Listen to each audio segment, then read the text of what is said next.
આજે આપણે વિજ્ઞાનનું most IMP પ્રશ્ન ચેપ્ટર નંબર 1.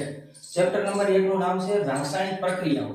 રાસાયણિક પ્રક્રિયામાં વારંવાર પૂછાતો પ્રશ્ન એટલે કે રોજિંદા જીવનમાં જોવા મળતી ઓક્સિડેશન પ્રક્રિયાઓ કઈ છે? તો એમાંથી જે આપણને ક્ષારણનો પ્રશ્ન વારે ઘડીએ પૂછાય છે. તો ક્ષારણ એટલે શું? તો કે જ્યારે ધાતુ ઉપર તેની આસપાસના પદાર્થ જેવા કે કેવા?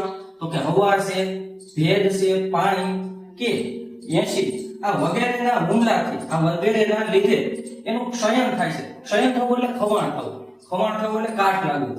તો આ બધાને લીધે ધાતુનું ક્ષયન થાય તો આવી પ્રક્રિયાને શું કહેવાય? ક્ષારણ કહે છે. હવે ક્ષારણ આપણે થોડાક એક્ઝામ્પલ જોઈએ.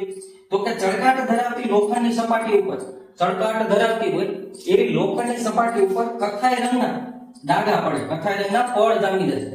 બીજું તો કે તાંબાની સપાટી છે એના ઉપર લીલા રંગના સ્તર જામે. બીજું તો કે ચાંદી છે એના ઉપર કાળા રંગના પડ જામે.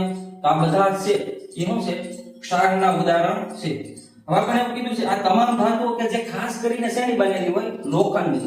આ તમામ ધાતુઓ કે જે ખાસ કરીને લોખંડની બનેલી છે તેનું ક્ષારણ થવાથી ખૂબ નુકસાન થાય છે.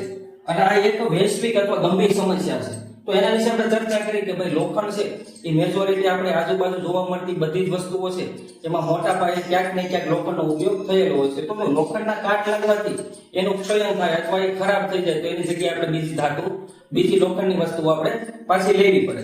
તો આવી રીતે લોખંડ ઉપર જે કાટ લાગે છે, લોખંડનું જે ક્ષારણ થાય છે એ ખૂબ નુકસાનકારક છે અને એ એક ગંભીર સમસ્યા છે.